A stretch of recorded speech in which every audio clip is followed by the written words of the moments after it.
ঠাকুরমা স্বামীজির চরণে প্রণাম জানাই পরম পূজনীয় শ্রীমৎ স্বামী গিরিশানন্দজি মহারাজ সহ সংঘাধ্যক্ষ বেলুর মঠ, উপস্থিত অন্যান্য সাধু ব্রহ্মচারীবৃন্দ এবং আমাদের বিদ্যালয়ের প্রাক্তনী এবং সুধীমণ্ডলী, আজকের দিনটি আমাদের কাছে খুব আনন্দের দিন। আমরা পরম পূজনীয় মহারাজ তার গতকাল আমাদের ধানবাদে কয়লানগরে, সেখানে ঠাকুরের নামাঙ্কিত ভক্তদের দ্বারা পরিচালিত একটি প্রতিষ্ঠান, তাদের প্রেয়ার হল, সেটির উদ্বোধন ছিল। সেই উপলক্ষেই মহারাজের বিশেষভাবে বেলুর মঠ থেকে মহারাজ এসেছেন। গতকাল সেই অনুষ্ঠানটি ছিল। তার সঙ্গে আমরা মহারাজের কাছে অনুরোধ করেছিলাম, প্রার্থনা জানিয়েছিলাম যে আমাদের এখানে আমাদের এই বিদ্যালয়ের প্রাক্তন প্রধান শিক্ষক, যিনি বিদ্যালয়ের এই যে আজকে যে এই বিদ্যালয়ের যে সুনাম, সেই সুনাম বৃদ্ধিতে যার অবদান অনেকটাই ছিল, তার স্মরণে তাকে নিয়ে আমাদের বিদ্যালয়ের যারা প্রাক্তনী তাদের অর্থ দিয়ে একটি তহবিল করে একটি এন্ডাওমেন্ট লেকচার সেটির ব্যবস্থা হয়েছে এবং তাতে অশ্বিনী বাবু তার যারা পুত্রত্রয় তারাও কিছুটা আর্থিকভাবে তারা আমাদেরকে সহযোগিতা করেছে এবং সেইভাবেই আজকের যে একটি বিশেষ দিন, এবং সেখানে আমাদের আসানসোল আশ্রম প্রায় রামকৃষ্ণ মিশন আশ্রম শতবর্ষে পদার্পণ করতে চলেছে। তার মধ্যে বিশেষ করে এই যে নতুন যে এই ক্যাম্পাসটি মহারাজের পূর্ণ হস্তে, মহারাজের উদ্যোগে আমরা এই যে নতুন যে জায়গাটিতে এসেছি, পুরনো আশ্রম থেকে নতুন জায়গায়, যেখানে ঠাকুরের ভাবধারা, ঠাকুরের কাজ সেটি আরও খুব বিস্তৃতভাবে সেটি করবার সুযোগ আছে, অবকাশ আছে এবং আমাদের কাছে সেই মুহূর্তটি, সেই যে এটি ব্যবস্থাটি সেটি করে দিয়েছেন, যার উদ্যোগে হয়েছে পরম পূজনীয় শ্রীমৎ স্বামী গিরিশানন্দজি মহারাজ।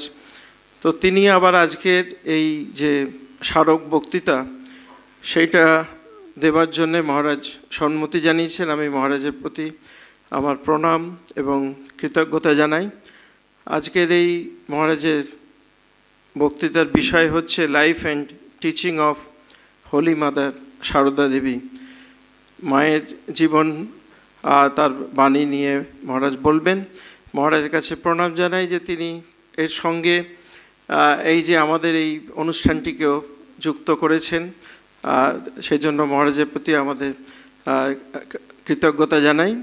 এবং সঙ্গে সঙ্গে আজকে যারা এত বাইরে দুর্যোগ আছে, সারাদিন ধরে বৃষ্টি হচ্ছে, তার মধ্যেও আপনাদের উপস্থিতি এটি আমাদেরকে উৎসাহ যোগাচ্ছে, এটি সাহস যোগাচ্ছে। আমি সকলের প্রতি আমার শ্রদ্ধা এবং শুভেচ্ছা, মহারাজের প্রতি আমার প্রণাম জানিয়ে আমার কথা শেষ করছি। নমস্কার। হম জননীং শারদাং দেবীং রামকৃষ্ণম জগদ্গুরুম পাদপদ্মে তয়োশ্রিত্বা প্রণমামি মুহুর্মুহুর্। মহারাজকে আমার সাষ্টাঙ্গ প্রণাম জানাই। আমাদের আশ্রমের অধ্যক্ষ মহারাজকে আমার প্রণাম জানাই এবং অন্যান্য বয়োজ্যেষ্ঠ যে সাধুরা আছেন তাদেরকে আমার প্রণাম জানাই। অন্যান্য ব্রহ্মচারী সাধুদের আমার আন্তরিক ভালোবাসা ও নমস্কার জানাই। এছাড়া এখানে যারা এসেছেন ঠাকুরমা স্বামীজির ভাবে ও আদর্শে ভক্ত এবং অনুরাগী তাদেরকেও আমার আন্তরিক শ্রদ্ধা নমস্কার ভালোবাসা জানাই। এছাড়া এখানে আমাদের প্রাক্তনী অনেক ছাত্ররা রয়েছে, তাদেরকে আমার আন্তরিক ভালোবাসা জানাই। রামকৃষ্ণ মিশন আশ্রম আসানসোল বেলুড় মঠের একটি অন্যতম শাখা কেন্দ্র। সৃষ্টি লগ্ন থেকে এই আশ্রমের ভর কেন্দ্র আশ্রমস্থিত উচ্চ বিদ্যালয়। এই বিদ্যালয়ের নামের সাথে অচ্ছেদ্যভাবে যাদের নাম বিজড়িত তাদের মধ্যে অন্যতম হলেন প্রাক্তন প্রধান শিক্ষক শ্রী অশ্বিনী কুমার বন্দ্যোপাধ্যায় মহাশয়। প্রায় 4 দশক তিনি এই প্রতিষ্ঠানের সাথে যুক্ত ছিলেন। 1917 সালে অবিভক্ত বর্ধমান জেলার জামগড়া গ্রামে পৈতৃক নিবাসে অশ্বিনীবাবুর জন্ম। শ্রী অমলেন্দু বন্দ্যোপাধ্যায়ের মাত্র কয়েক মাস প্রধান শিক্ষক হিসাবে কর্মরত থাকার পর 1940 সালে অশ্বিনীবাবু প্রধান শিক্ষকের কার্যভার গ্রহণ করেন এবং 1977 সাল পর্যন্ত সুদীর্ঘ 37 বছর তিনি এই গুরুদায়িত্ব পালন করেছিলেন। অবসর উত্তর সময়েও কর্তৃপক্ষের অনুরোধে তিনি আরও কয়েক বছর বিদ্যালয়ের বিভিন্ন কাজের সঙ্গে যুক্ত ছিলেন।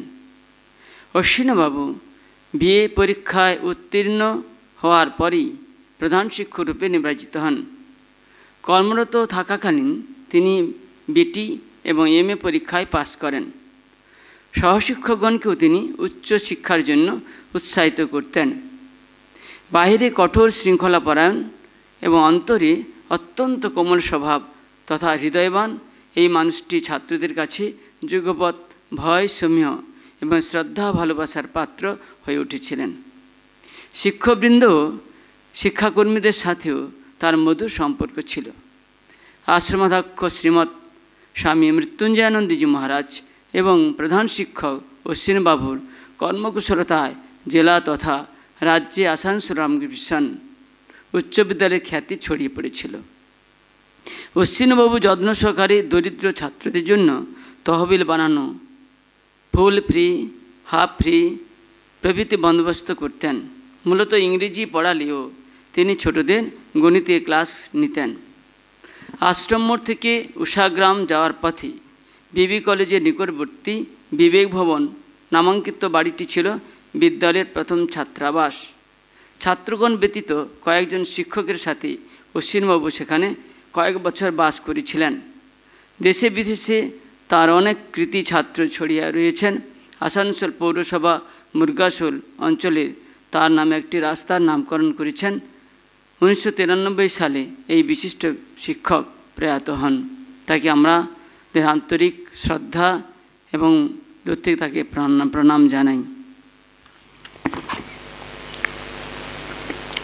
প্রথমে এখানে যার স্মৃতিতে আমরা এই বক্তৃতার আয়োজন করছি তার প্রতি গভীর শ্রদ্ধার্ঘ্য জানিয়ে আমাদের বক্তব্য বিষয় উপস্থাপিত করব।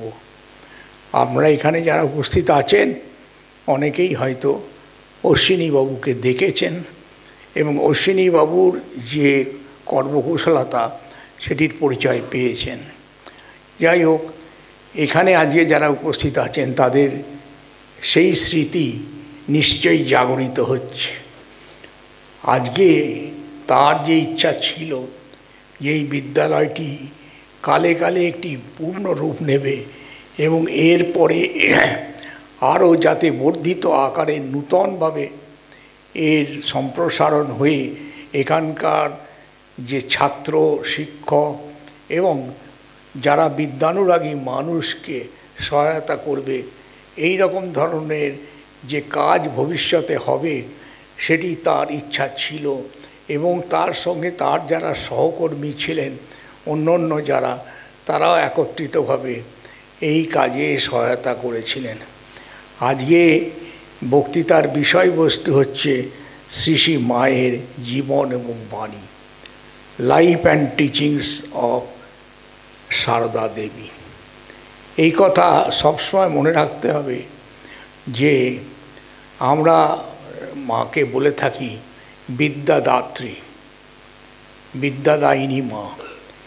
এইটি হচ্ছে এমন একটি স্থান যেখানে বিদ্যা আমরা অন্যকে দিয়ে থাকি, নিজেরাও পেয়ে থাকি।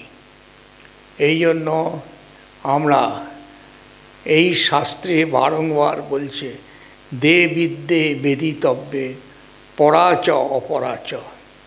দুটি বিদ্যায় আমাদের দিন। কার কাছে প্রার্থনা করছেন? মা সরস্বতী দেবীর কাছে। সেই মা সরস্বতী কি দেবেন? পরাবিদ্যা, অর্থাৎ শ্রেষ্ঠ বিদ্যা, যার দ্বারা মানুষের জীবনের পূর্ণ মূল্যায়ন হয়ে থাকে সেইটি। আর তার সঙ্গে সঙ্গে আমাদের জগৎ সংসারে নিত্য নৈমিত্তিক যে জীবন, তার কার্যে আমরা যাতে পারদর্শিতা এবং সুচারুভাবে নিজেদের কর্তব্য সম্পাদন করতে পারি, সেটিকে বলা হচ্ছে অপরাবিদ্যা। অপরাবিদ্যা এবং পরাবিদ্যা, সেই দুটিকেই দাও, আমি প্রার্থনা করছি, এই কথা বলছে সরস্বতী দেবীর কাছে। জগন্মাতা সারদা দেবী আমাদের সামনে আজকে উপস্থাপিতা হয়েছেন, ঠাকুরের মহাশক্তি। তার সম্পর্কে অভেদানন্দ মহারাজ, ঠাকুরের একজন শিষ্য, তিনি বলেছেন, প্রকৃতিং পরমাম অভয়াং বরদাং নররূপ ধরাম জনতাপহরাম শরণাগত সেবক তোষ করিম প্রণমামি পরাম জননীং জগতাম। এই স্তোত্রটি রচনা করেছেন শ্রীরামকৃষ্ণের একজন সাক্ষাৎ শিষ্য স্বামী অভেদানন্দজি মহারাজ। সেই স্তোত্রটি রচনা করে তারপর তিনি মাকে শুনিয়েছিলেন এবং মা শুনে সুখী হয়েছিলেন যে মায়ের যে মহাভাব সেটি যেন পরিস্ফুট হয়েছে এই পরমা প্রকৃতি। এবং তার সঙ্গে সঙ্গে একটি বড় গুরুত্বপূর্ণ কথা হচ্ছে, নররূপ ধরাম জনতাপহরাম। তুমি মানবী দেবী, মানুষ রূপ ধারণ করেছ। এই কথা আমাদের সাধারণ বুদ্ধিতে গ্রাহ্য হয় না, কিন্তু আমি যদি শরণাগত থাকি, তার চরণে নিজেকে যদি সমর্পণ করবার ইচ্ছা থাকে, তাহলে তিনি, আমি প্রার্থনা করি যে আমাদের প্রতি যেন কৃপা করেন। সেই জন্য বলছেন, শরণাগত সেবক তোষ করিম প্রণমামি পরাং জননীম জগতাম। এই কথা বলে আরও কয়েকটি পংক্তি রয়েছে, সেগুলি এখানে আমি বেশি করে উল্লেখ করব না, শুধু এইটুকু জেনে রাখা ভালো যে কৃপাং কুরু মহাদেবী সুতেষু প্রণতেষু চ। হে আমাদের মতো মানুষকে তুমি কৃপা করো। এর চেয়ে সোজা কথা ভগবানের চরণে প্রার্থনা। এইবারে মায়ের জীবনেও বাণী সম্পর্কে আলোচনা করতে গেলে ঠাকুর এসে যান, স্বামীজি এসে যান, গোটা সংঘ এসে যায়। কেন? এটা তাঁরই প্রতিষ্ঠিত। আচ্ছা, শ্রীরামকৃষ্ণের কথা যদি বলি, আমরা সকলেই অনেকেই অবহিত হয়েছি বা হচ্ছি যে শ্রীরামকৃষ্ণ কে। তাকে বলা হয় তিনি হচ্ছেন এই যুগের অবতার, যুগাবতার। যুগাবতারের এই পৃথিবীতে আগমনে কি লীলা হবে, এটা আমরা কেমন করে জানব? তিনি এসেছেন এবং তার অপূর্ব সাধন, ভজন, তপস্যা, ত্যাগ জগতের ইতিহাসে যার তুলনা পাওয়া যায় না। আজকে এই রকম একটা দিনে এই রাম নাম হচ্ছে রামচন্দ্রের স্মৃতিতে, এই সময় তাকে স্মরণ করছি। এই যে তার যে এখানে আগমন, এই পৃথিবীতে আসা, এই জন্যই তাকে বলা হচ্ছে যে যুগাবতার। এই যুগের জন্যে যিনি অবতীর্ণ হয়েছেন, পূর্ব যুগকে তিনি হননি, অবতীর্ণ হয়েছেন শ্রীরামচন্দ্র রূপে, শ্রীকৃষ্ণ রূপে, বৌদ্ধ রূপে, চৈতন্য রূপে তিনি এসেছেন। এইবারে তিনি শ্রীরামকৃষ্ণ রূপে এসেছেন। আর যখন এসেছেন আমরা দেখেছি যে শ্রীরামচন্দ্র সীতা দেবীকে গ্রহণ করলেন, শ্রীকৃষ্ণ শ্রী রাধিকাকে, বুদ্ধ যশোধরাকে, সেই রকম চৈতন্য মহাপ্রভু শক্তিকে গ্রহণ করলেন। এই ভগবানের অবতার আংশিক হয় না, পূর্ণ হয় যতক্ষণ না তারা শক্তিকে গ্রহণ করেন। এই জন্যে স্বামী বলছেন শক্তি ছাড়া জগতের উদ্ধার হয় না। এটি প্রকৃষ্ট প্রমাণ আমরা পূর্বযুগের অবতারের জীবন ঘটনা থেকে যতটা পাই তার চেয়ে বেশি বুঝতে পারি এই সারদা দেবীর জীবন এবং বাণী। এর থেকে যদি ভালো করে খুঁটিয়ে খুঁটিয়ে আমরা দেখি তাহলে বুঝতে পারব যে সারদা দেবীর আগমনের তাৎপর্য কী। সাধারণ দৃষ্টিতে শ্রীরামকৃষ্ণ দক্ষিণেশ্বরের মন্দিরে ঠাকুরের জন্যে সমস্ত জীবন মা কালীর জন্যে সমর্পিত, এত ত্যাগ, এত বৈরাগ্য, এত ঘন ঘন মুহুর্মুহুর সমাধি ভাব এবং দর্শন, যারা বলছে, যারা পড়ছে, যারা শুনছে তারা সকলে এর পেছনে কোনো কারণ খুঁজে পায় না। কিন্তু ঠাকুর এই সমস্ত লীলা এই জগতের জন্য যিনি করবেন তার পেছনে রয়েছে মহামায়া মা কালী, যে মা কালী তাকে দর্শন দিয়েছেন। এবং এই শক্তি যে এসেছেন জগন্মাতা, এই সেই মায়েরই শক্তি, মায়েরই কৃপা, যেটা আমরা দেখতে পাচ্ছি যে মুহুর্মুহু ঠাকুরকে এই ভাবাবস্থায় সমাধিস্থ অবস্থায় নিয়ে যাওয়া আর আবার বাহ্য দশায় নিয়ে চলে আসা আমাদের মানুষের মতো মানুষের জন্য বোঝা, এটি জন্য সারদা দেবী এসেছেন। এই জন্য শ্রীরামকৃষ্ণ বলছেন ও কি যে সে সারদা দেবী সম্পর্কে, ও যে আমার শক্তি। এছাড়া আরও অনেক স্তোত্র রয়েছে, বলছে অগ্নির মধ্যে যেমন দায়িকা শক্তি থাকে সেই রকম ভগবান অবতার হয়ে আসেন, তার সঙ্গে তার যে শক্তি, সেই শক্তি যেন একত্রিতভাবে আগমন করেন। এইবারে এখন এই যুগে, বর্তমান সময়ে, এই বৈজ্ঞানিক যুগে আমাদের মনের কত রকম জিজ্ঞাসা, এর ভেতর থেকে আমরা ভগবানের যে মানুষ রূপে আসা এবং জগতের কল্যাণের জন্য তার যে অবদান, এটা যদি পুঙ্খানুপুঙ্খ রূপে বার করে বোঝবার চেষ্টা করি, তখন কিছুটা খুব সামান্য একটু ধরতে পারি। আরও যদি বেশি যাই তো আরও বেশি ধরতে পারব। সেই জন্য এই যে তাদের যে লীলা, এই লীলা এত অপূর্ব এবং অদ্ভুত যে তার যখন একসঙ্গে দুজনে মিলিত হলেন সারদা দেবী এবং শ্রীরামকৃষ্ণ, সেই দিব্য ঘটনা আমরা কয়েকটা পুঁথিতে বইতে পেয়ে থাকি।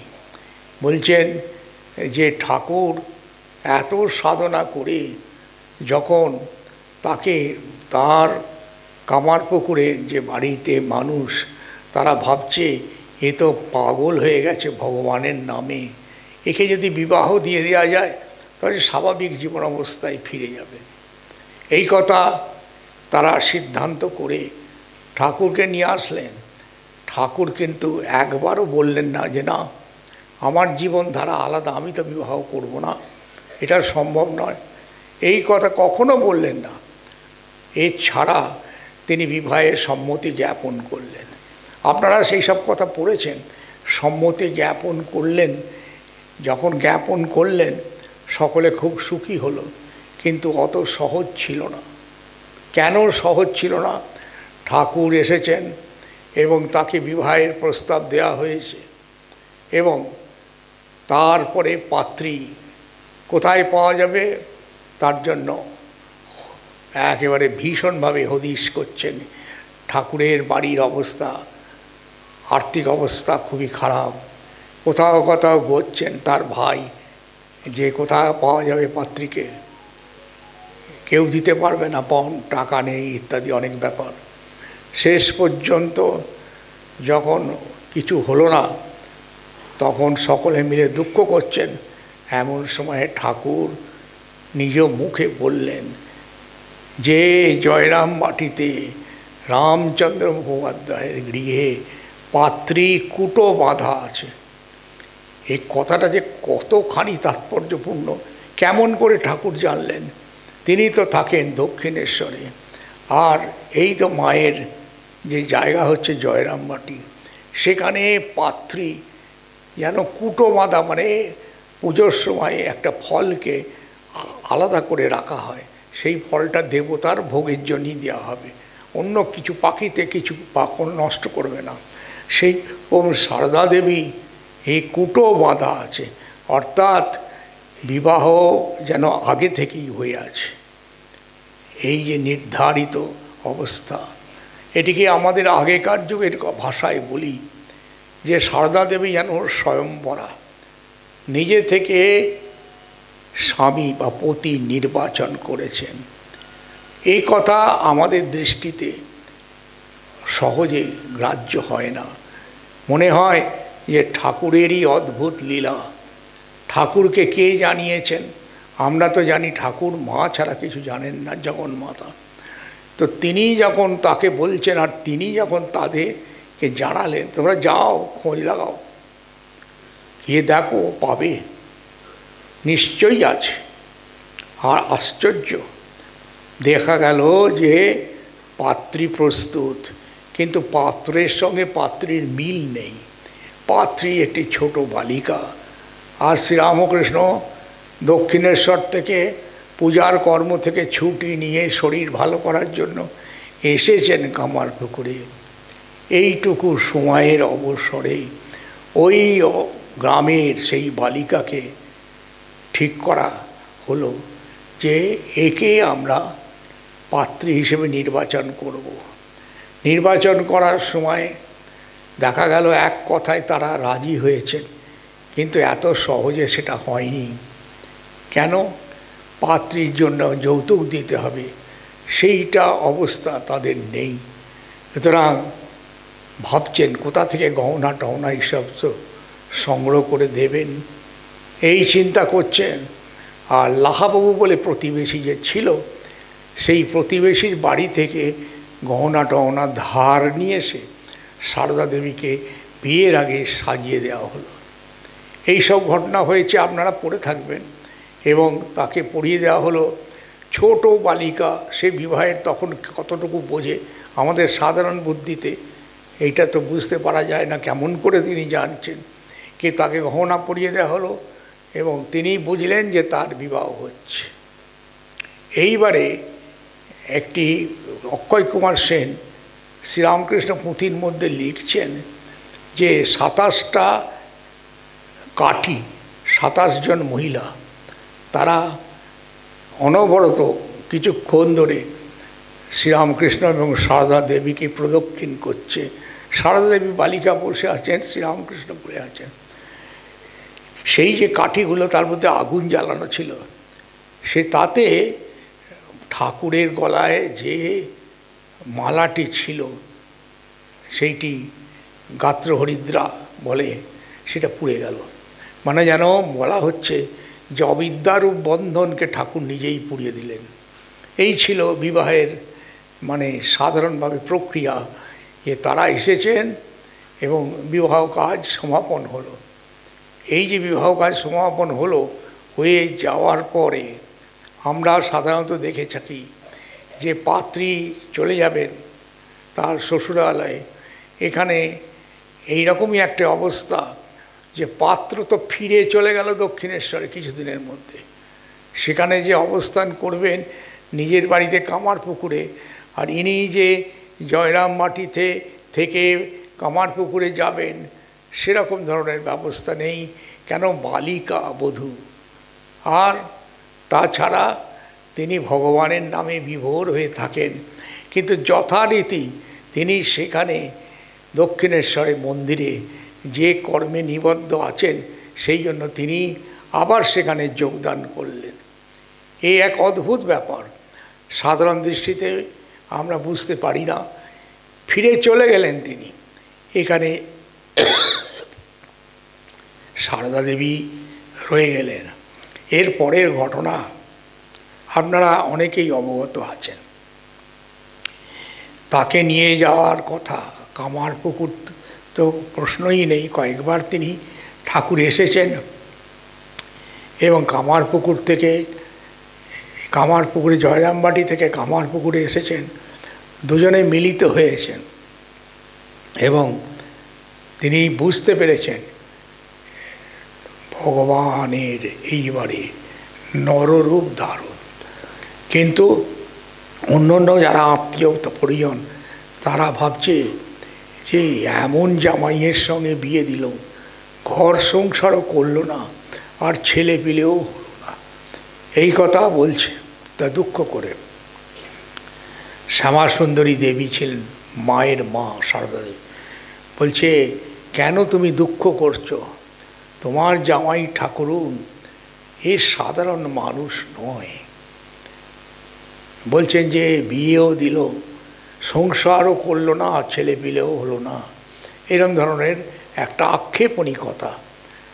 তখন একজন, তিনি ওখানে জয়রামবাটি দক্ষিণেশ্বরে ভানু পিসি ছিলেন, আরও কেউ কেউ ছিলেন, তারা বলছেন এ তুমি দুঃখ করো না, তোমার যে জামাই এ ঠাকুর তার উত্তরটা জানিয়েছিলেন, এ সংসার করলো না আর ছেলে পিলেও হলো না, এই যে দুঃখ করছো তুমি, এই কথা তুমি মোটেই ভেবো না। কেন? এত ছেলে হবে যে তাকে মা বলে ডাকবে, মায়ের জ্বালায় অস্থির হয়ে যাবে। মানে মাতৃভাব প্রচার করার জন্য যেন তিনি জগতে এসেছেন। জগতে এসেছেন এটা তখনও লোক বুঝতে পারছে না। এই সাধারণ গৃহস্থালী বিবাহ, স্বামী স্ত্রী একত্রিতভাবে মিলিত হয়ে শ্বশুরালয়ে থাকবেন, পতিগৃহে যাবেন এবং সংসার করবেন, এটি লোকের বদ্ধমূল ধারণা। এখানে দেখছি যে মিলছে না। যিনি বিবাহিতা পত্নী, বালিকা বধূ, তিনি রয়ে গেলেন ঘরে, স্বামী রয়ে গেলেন নিজের কর্মস্থলে দক্ষিণেশ্বরে। আর এছাড়া তখনকার যুগে যাতায়াত ছিল খুব কঠিন। এইরকমভাবে কীভাবে যাওয়া যায়, অনেক নদী পার হয়ে বহু কষ্ট করে এসে মিলিত হওয়া। এবং কালে কালে যখন সারদা দেবী একটু বয়স হলো, তখন তার মনে এরকম ইচ্ছা হলো যে তার স্বামী তো দক্ষিণেশ্বরে থাকেন, সকলে বলেছে তিনি হচ্ছেন পাগল, ভগবানের জন্য সব সময় হরিবোল হরিবোল মানে ভগবানের নামে বিভোর হয়ে থাকেন, কোনো হুঁশই থাকে না। আর সেই জন্য সাধারণ জগৎ সংসারে তার মন যখন থাকে না, এইটা যদি হয় তাহলে একবার গিয়ে দেখে আসি না। লোকে তো বলছে যে তোমার স্বামী পাগল, এই রকম ধরনের কথা। এর মধ্যে ভানু পিসি বলে একজন ছিলেন, তিনি বলছেন যে তুমি দুঃখ করো না, তোমার জামাই সাধারণ মানুষ নয়। এই কথা বলছে যে তাকে বলছেন তুই যেমন সুরূপা, তোর বর রয়েছে খ্যামটা নাচা, অর্থাৎ শিব, এই রকম ধরনের কথা বলছেন। আর সারদা দেবী তখনও বালিকা থেকে একটু বড় হয়েছেন, তিনি কতটা বুঝেছেন সেটা আশ্চর্য ব্যাপার। ভানু পিসি এই একমাত্র লোক যে দক্ষিণেশ্বর না জয়রামবাটি, কামারপুকুর এসব জায়গায় যাতায়াত করে তিনি বুঝতে পেরেছেন এই সাধারণ মানবীর বিবাহী নয়। এইটা যে বুঝতে পেরেছেন, সেই জন্য বলছেন যে তুমি যেমন দেখতে সুন্দর সারদা দেবী, তোমার জামাই হচ্ছে খ্যাপা, কিন্তু এদের মধ্যে যে সম্পর্ক এটা দৈব নির্দিষ্ট, না হলে এই জগতের কল্যাণের জন্যে তাদের আগমন এবং জগৎকে শিক্ষা দেওয়ার জন্য ভগবান পৃথিবীতে যুগে যুগে এসেছেন, এই কথা আমরা ধারণা করতে পারতাম না। আমরা দেখছি তাই পরবর্তীকালের ইতিহাস যদি আলোচনা করি, দেখছি যে মা যখন আসছেন, শ্রী শ্রী মা সারদা দেবী, তিনি যখন জয়রাম মাটি থেকে আসছেন, ভাবছেন যে যাই আমি একবার তাকে দেখে আসি। একবার তো গেলেন, আসার পথে রাস্তায় ডাকাতের হাতে পড়লেন। সে ডাকাত এমন একটা জায়গা, এখনও সেই জায়গা আছে, তেলোভেলোর মাঠ। সেই মাঠে সন্ধ্যা এসে গেছে, সব সঙ্গী সাথীরা হেঁটে হেঁটে যাচ্ছে। তখনকার দিকে হেঁটে হেঁটে যেতে হতো, অনেক দূরে গিয়ে গেছে, মা একলা পড়ে গেছে। এমন সময় লাঠি হাতে একজন বাগদি ডাকাত, সে চিৎকার করে বলছে, কে কে যায় ও পথে? তখন সারদা দেবী বলছেন, আমি তোমার মেয়ে সারদা, আমি যাচ্ছি দক্ষিণেশ্বরে। আমার সঙ্গী সাথীরা আমাকে ছেড়ে অনেক দূর এগিয়ে চলে গেছে। এই কথা বলার পরে আশ্চর্য, সেই ডাকাত, সে ডাকাতি রূপ তার ভেতর থেকে চলে গেল। তার সঙ্গে তার স্ত্রীও ছিল, ডাকাতের স্ত্রী। বলছে, তুমি চিন্তা করো না, আমার সঙ্গে মেয়ে ছেলে আছে, তুমি চলো বলে নিয়ে গিয়েছেন। নিয়ে গিয়ে সারা রাত সেই ডাকাতের বাড়িতে মাকে রেখেছেন এবং তাকে কিছু খাবার দিয়েছেন। কি দেখেছিল সেই ডাকাত, আমরা যতটুকু খবর পাই, পরবর্তীকালে মা বেশি বলতেন না এই সম্পর্কে, দেখেছিল কালী রূপকে, জাগ্রতা কালী। কালী এসে দাঁড়িয়েছেন সাক্ষাৎ। দেখে ডাকাতেরা তাদের ডাকাতি প্রবৃত্তি ভুলে গেছে। ডাকাত এবং ডাকাতের স্ত্রীও আছে। পরের দিন তাকে নিয়ে গিয়েছে, আরামবাগে যাচ্ছেন, ওখান থেকে আবার আরও যাবেন দক্ষিণেশ্বরে। সেইখানে গিয়ে পৌঁছে রাস্তায় যেতে যেতে গ্রাম থেকে কিছু কড়াইশুঁটি, কিছু মুড়ি খাইয়ে খাইয়ে নিয়ে যাচ্ছেন, হেঁটে হেঁটে যেতে হবে। তারপরে পৌঁছেছেন। পৌঁছে যাওয়ার পরে এরপর ঠাকুরের সঙ্গে পরিচয় হয়েছিল। এই যে ডাকাত এবং ডাকাতের স্ত্রী, এরা এসেছিল, দেখা করেছিল। আমরা ভাবছি যে কীরকমভাবে মানুষ, যে এতে গীতাতেও আছে, অপিচেত সুদুরাচারও ভজতে মাম অনন্য ভাব সাধুরেব সমন্তব্য সম্যক ব্যবসিত। এইরকম ধরনের দুরাচার সম্পর্ক মানুষ, সে যদি একবার ভগবৎ সান্নিধ্যে আসে, তাহলে তার কি হয়, জীবনের গতি পরিবর্তিত হয়।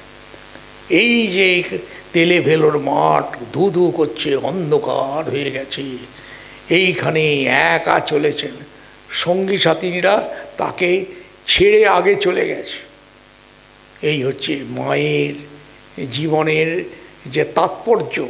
তখন ঠাকুরও নাই, কেউ নাই সেখানে। সেইখানে মা কালী এসে স্বয়ং দর্শন দিচ্ছেন।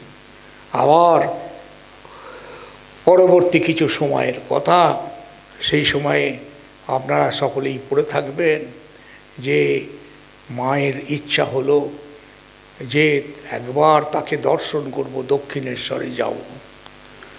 তো মায়ের ইচ্ছা হয়েছে। মায়ের পিতৃদেব বললেন, ঠিক আছে, আমি তোমাকে নিয়ে যাব। এই সময় লোকে স্নানে যায়, গঙ্গা স্নানে। পিতা এবং পুত্রী দুজনেই যাচ্ছেন। তখনকার যুগে ভীষণভাবে ম্যালেরিয়া হতো, ম্যালেরিয়া হয়েছে এবং জ্বর দেখা দিয়েছে মায়ের, এবং তার পিতা নিয়ে যাচ্ছেন, আর এগুতে পারছেন না।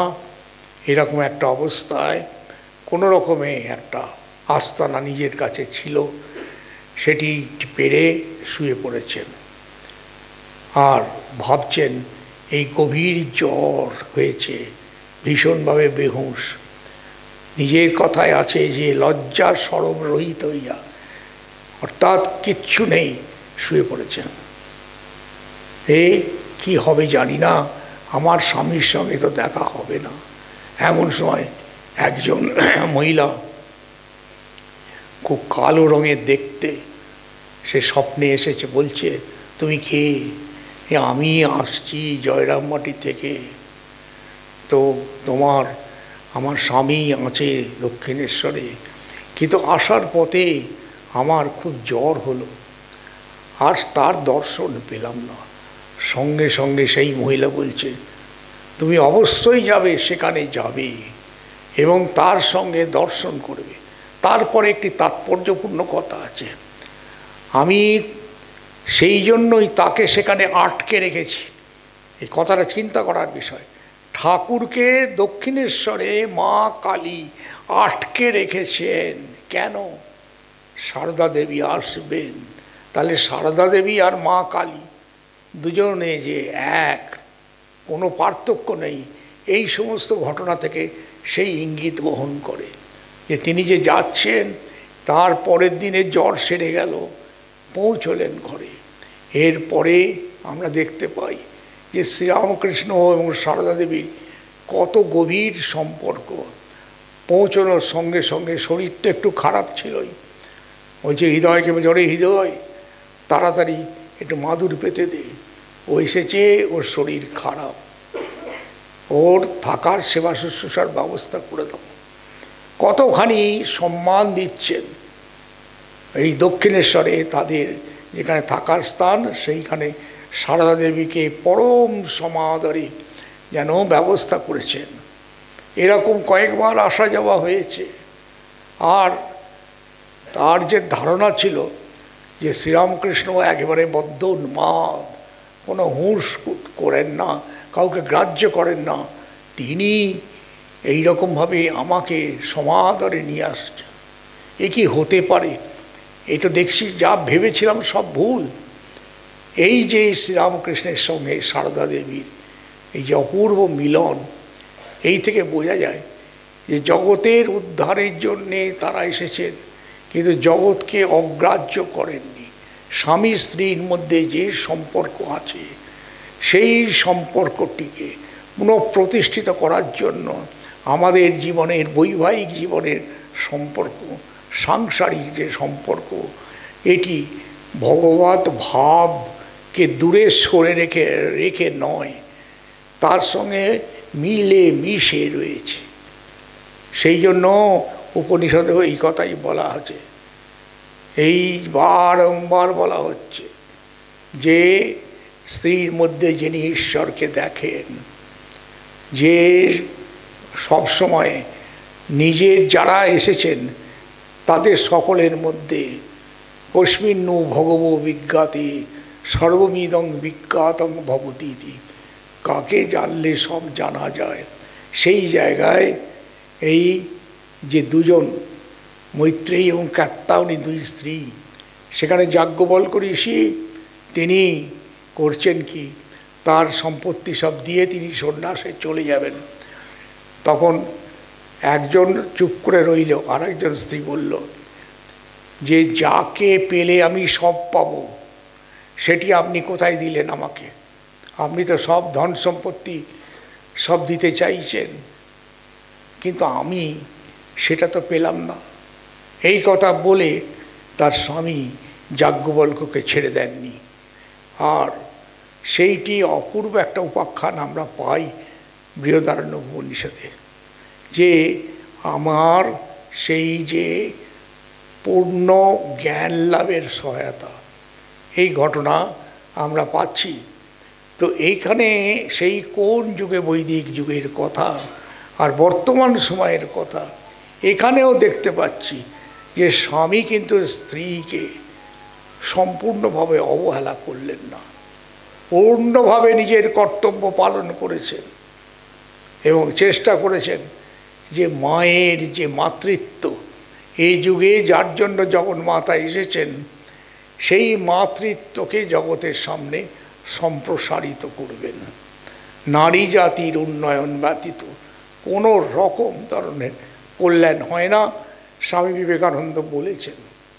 সেই জন্য এই কথা আমরা পাচ্ছি নিবেদিতাকে নিয়ে আসছেন স্বামীজি, বলছেন মেয়েদের জন্য বিদ্যালয় স্থাপন করো, মেয়েদেরকে পড়াশুনো সেই যুগের কথা করতে দেয় না, তাদের অভিভাবকরা একটু বড় হলেই বিয়ে দিয়ে দেয়।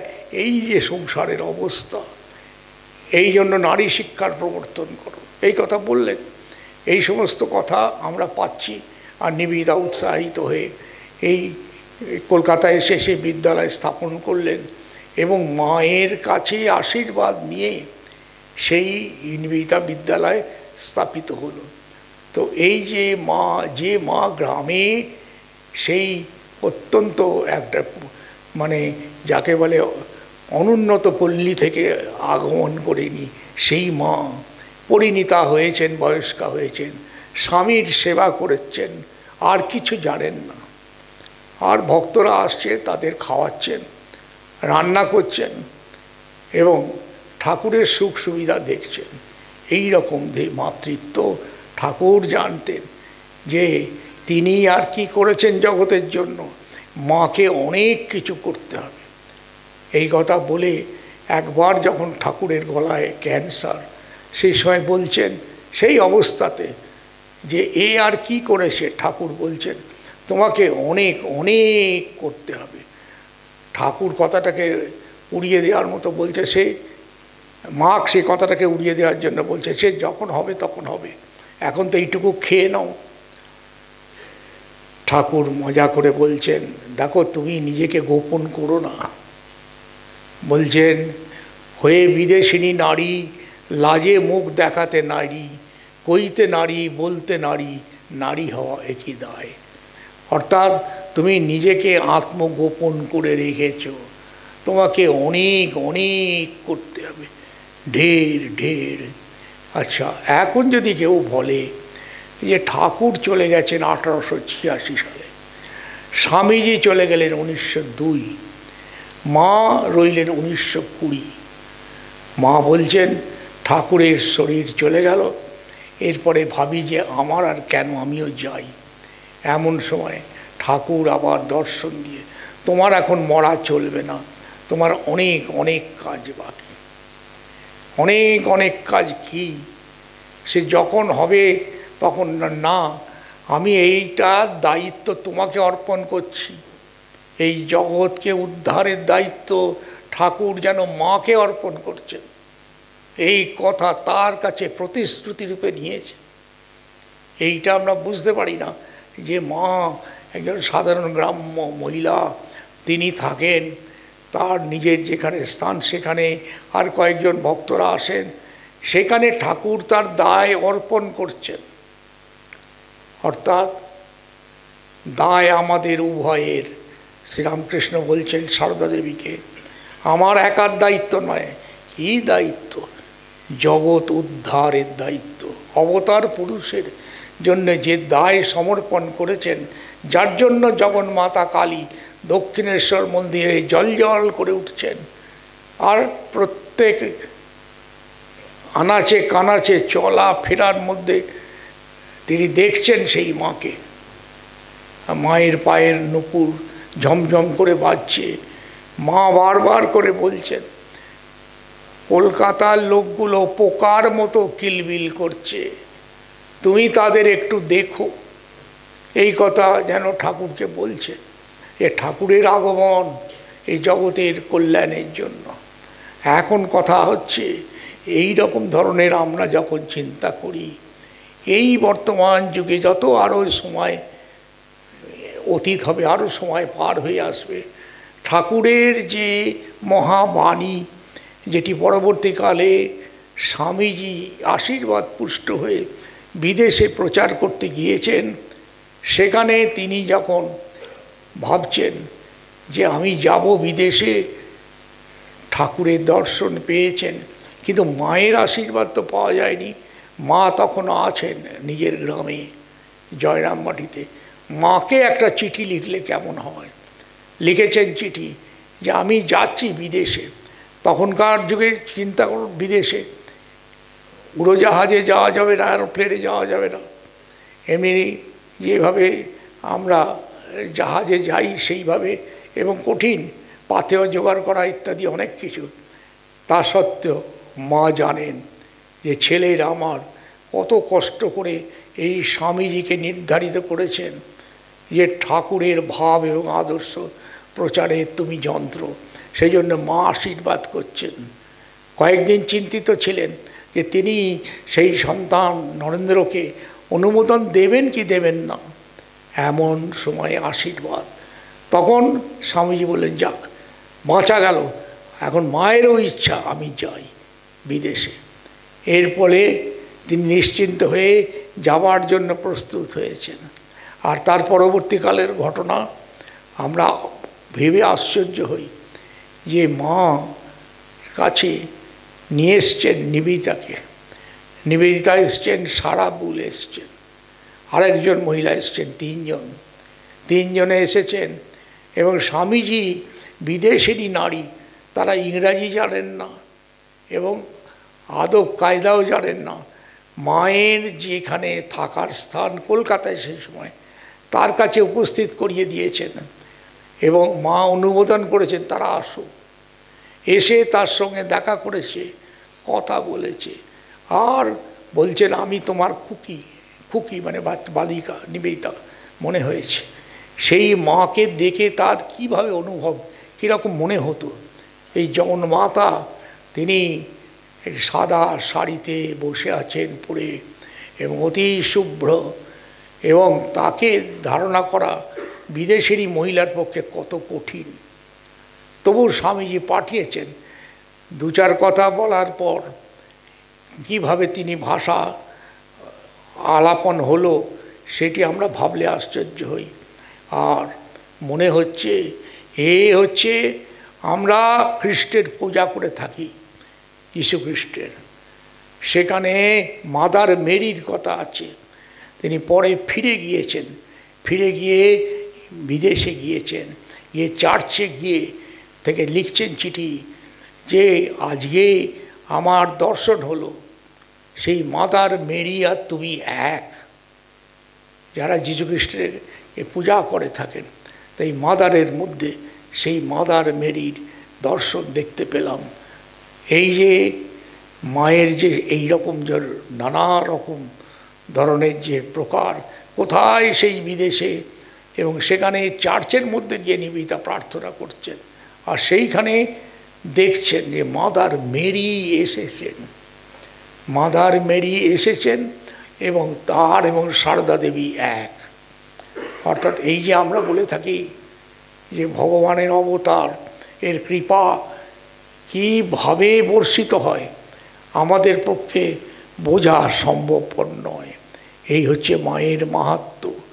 আর এর সঙ্গে সঙ্গে স্বামীজি এক জায়গায় বলছেন যে মায়ের কৃপা ছাড়া জগতের উদ্ধার হবে না। এই রামকৃষ্ণ মঠ মিশন প্রতিষ্ঠা মূলে তিনি প্রথমেই মাকে নিয়ে আসছেন। কেন তিনি মাকে নিয়ে আসছেন? এই বেলুড় মঠ প্রতিষ্ঠা হলো, মায়ের পদধূলি পড়ল, এসে তখনকার যুগে নৌকাতে আসে, এসে বেলুড় মঠের জমিতে মা পা রাখলেন। স্বামীজি একটা পাত্রে সেই পায়ের ধুলা নিয়ে এখনও সেই মঠে সেই মায়ের পুজো হয়। সেই যে পায়ের যে ধুলো সেটি রাখা আছে, আর মা সেখানে বসেছেন ঠাকুর ঘরে বসে পুজো করছেন। আর সকলে নিচে যে গুরু ভাইরা ছিলেন, স্বামী বিবেকানন্দ, স্বামী ব্রহ্মানন্দ, এরা সকলে এই নৃত্য করছে, কীর্তন করছে। দেখছেন যে নিচে কীর্তন এবং নৃত্য এবং কীর্তন হচ্ছে, আর ঠাকুর এসে সেই ভাবচক্ষে, সেই সময় তো ঠাকুর স্থূল শরীরে নাই, দেখছেন যে ঠাকুর দাঁড়িয়ে আছেন সেই নৃত্যের মধ্যে। অর্থাৎ শ্রীরামকৃষ্ণ মা এসেছেন, ঠাকুরও আসবেন। এই জন্য ঠাকুর আর মা হচ্ছেন অভেদ, টাকার এপিট আর ওপিট। সুতরাং স্বামীজি তাকে নিয়ে এসছেন, ঠাকুর ঘরে ঠাকুরকে বসিয়েছেন, মা এসে নিজে পূজা করছেন, আর নিচে নিত্য কীর্তন হচ্ছে। এই শ্রীরামকৃষ্ণের যে সূক্ষ্ম শক্তি এটি কাজ করছে ওই বেলুড় মঠ প্রাঙ্গণে। আর মায়ের ইচ্ছা এখানে মঠ প্রতিষ্ঠা হোক।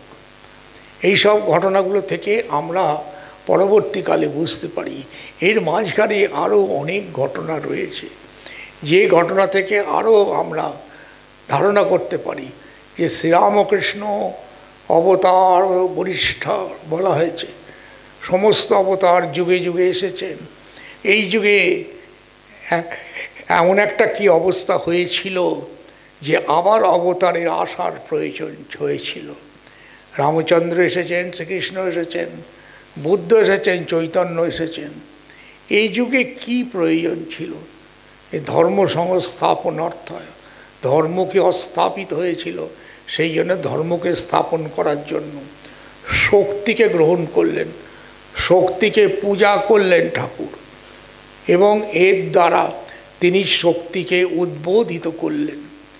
এই উদ্বোধন ছাড়া এই ভারতবর্ষ তথা পৃথিবীর মধ্যে নূতন এক সভ্যতা বিস্তার সম্ভবপর নয়। এই কথা স্বামী বিবেকানন্দের অনুভূতি থেকে এসেছিল, এবং স্বামীজি ঠাকুরের কাছ থেকে এই বাণী শুনেছিলেন, এই ভাব, এবং সেই জন্যে বলছেন তুই আমাকে যেখানে কাঁধে করে নিয়ে যাবি, স্বামীজিকে বলছেন আমি সেখানেই যাব। এবং সত্য সত্যই স্বামীজির এই যে সাফল্য শিকাগো এবং সারা বিশ্বব্যাপী পাশ্চাত্য সভ্যতা প্রাচ্য সভ্যতাকে স্বীকার করল। এই হচ্ছে, আমরা যদি খুব ভালো করে খুঁটিয়ে দেখি যে নারী শক্তির জাগরণ, এবং শ্রী শ্রী মাকে অবলম্বন করে ঠাকুর এবারে মা কালীকে পূজা করছেন, এবং এই দিব্য শক্তির আস্তে আস্তে আস্তে আস্তে প্রকাশিত হচ্ছে।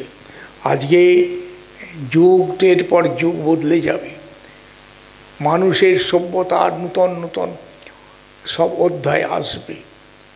শ্রীরামকৃষ্ণ সারদা দেবীর জীবন, এটি মানুষ আরও পড়তে থাকবে, বুঝতে থাকবে এর তাৎপর্য কী, কোথায় সেই দক্ষিণেশ্বরের মা কালী, আর তার সঙ্গে সঙ্গে সারদা দেবী সেই গ্রামের জয়রামবাটি থেকে সেইখানে কলকাতায় বাস, আর স্বামী বিবেকানন্দের ভাব এবং বাণী এবং বেলুড় মঠ, এই যে সমস্ত দিব্যত্রয়ী, এদের ভাব দ্বারা আমরা বুঝতে পারি আর না পারি এই মহাশক্তি জগতের উপর ক্রিয়া করবে। এই হচ্ছে ঠাকুর স্বামীজি বলেছেন জগতের কুলকুণ্ডলিনীকে নিয়ে জাগাতে এসেছেন। কুলকুণ্ডলিনী ঘুমভঞ্জক হে হৃদিগ্রন্থি নিবারক কারক হে। কুলকুণ্ডলিনী মানে সাপ কুণ্ডলী পাকিয়ে রয়েছে, আর তার ঘুমটা ভাঙাতে জানে, তার মাথায় একটি আঘাত করলে সে ফণা বিস্তার করে। সেই রকম এই আধ্যাত্মিকতার শক্তি জগতের প্রত্যেক জাতির মধ্যে রয়েছে, বিশেষ করে ভারতবর্ষের মধ্যে এই হচ্ছে উপযুক্ত ক্ষেত্র। এবং কাকে অবলম্বন করে এই মহাকার্য হবে এটি ঠাকুর জানতেন, এবং স্বামীজিকে দিয়ে সেই কাজ করালেন, এবং মাকে কেন্দ্র করে সেই কাজ ধীরে ধীরে ধীরে ধীরে সংগঠিত হলো।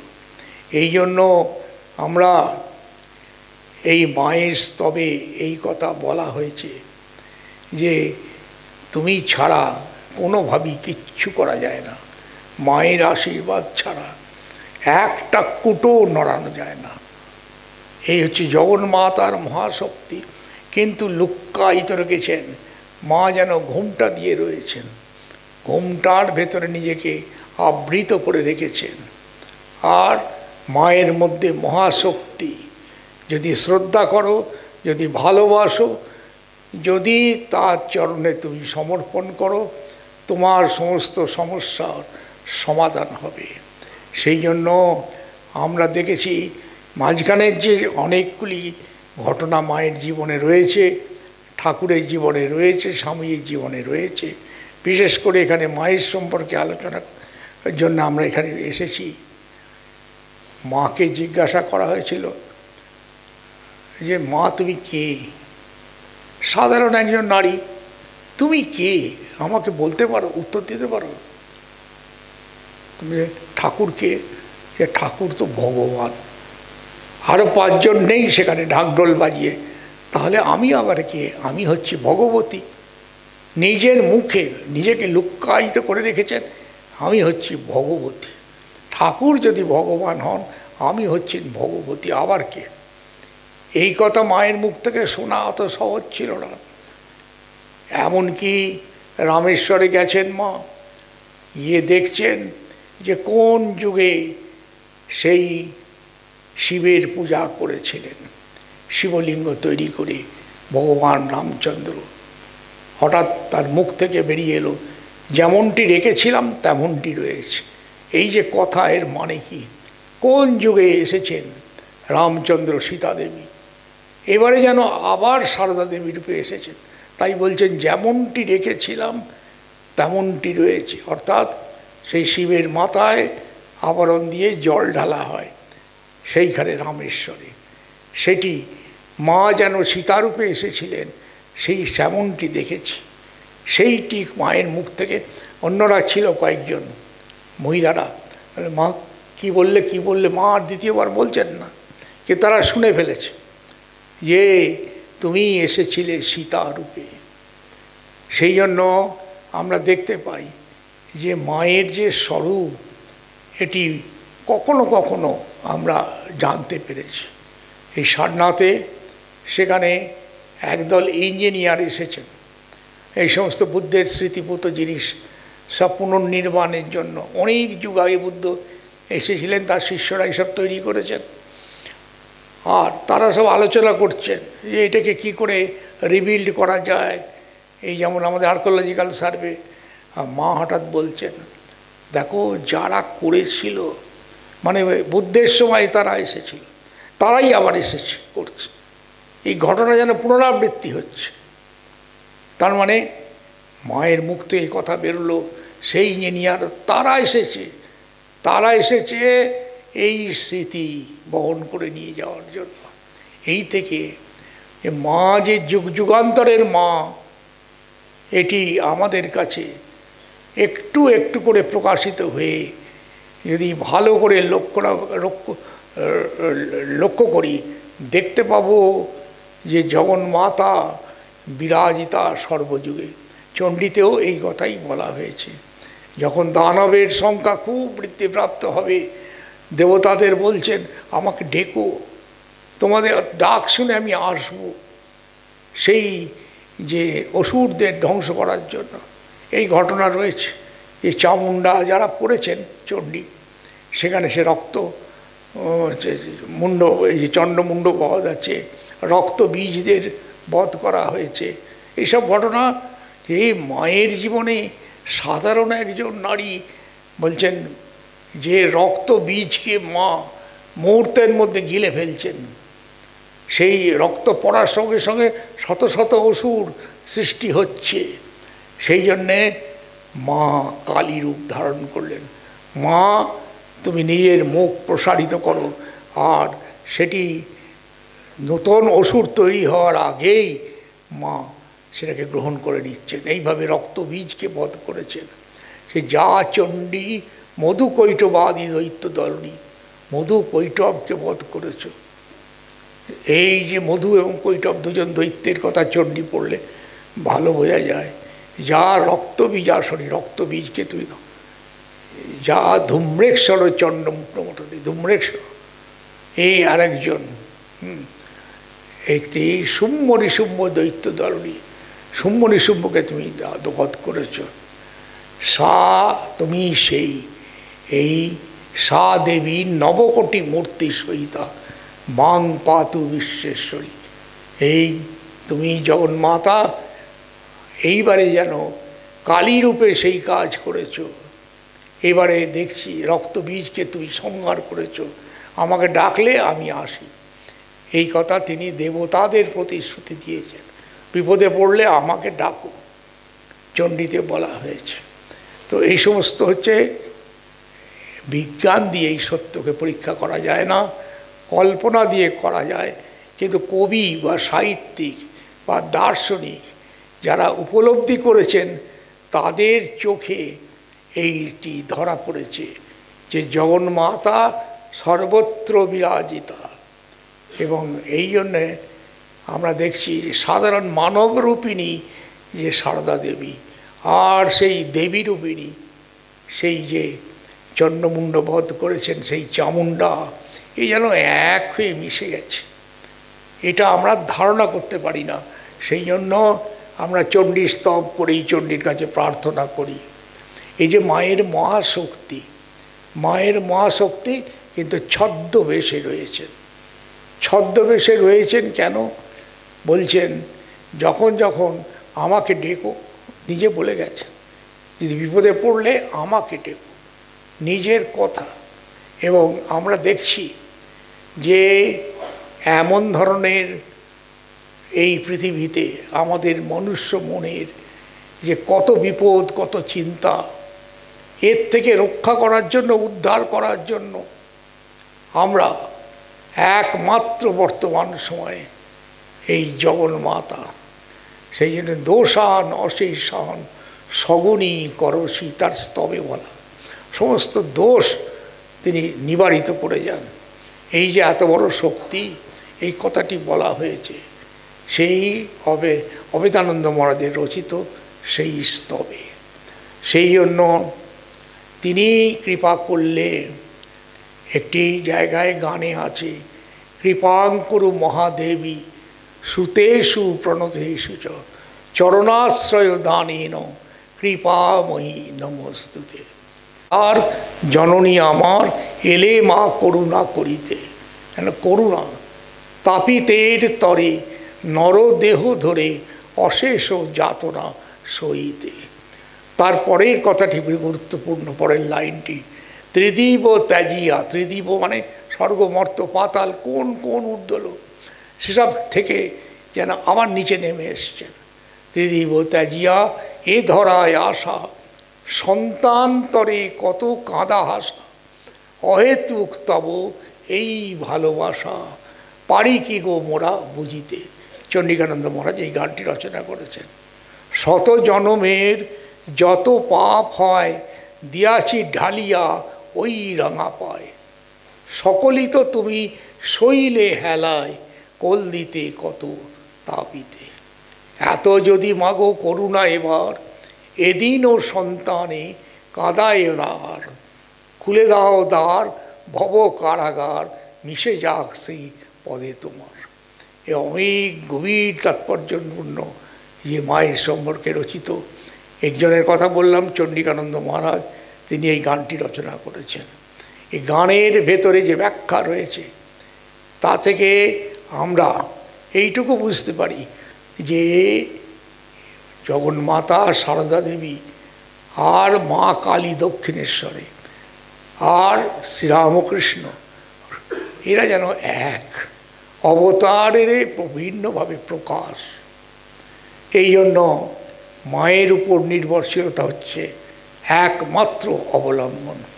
এই কথা বলে আপনাদের সকলকে আন্তরিক ধন্যবাদ, শুভেচ্ছা এবং এখানকার শ্রীবৃদ্ধি, আপনাদের সকলের সংসারের শ্রীবৃদ্ধি। প্রত্যেকে নিজের নিজের যে সংসার রয়েছে, যে গার্হস্থ্য ধর্ম সুন্দর সুচারুরূপে, অনেক বাধাবিঘ্ন থাকা সত্ত্বেও পালন করতে পারেন, এই প্রার্থনা বানিয়ে আমার বক্তব্য শেষ করলাম। জননীং শারদাম দেবীম রামকৃষ্ণম জগদ্গুরু পাদপদ্মে তয় শ্রিত্বা প্রণমামি মুহুর্মুহুঃ।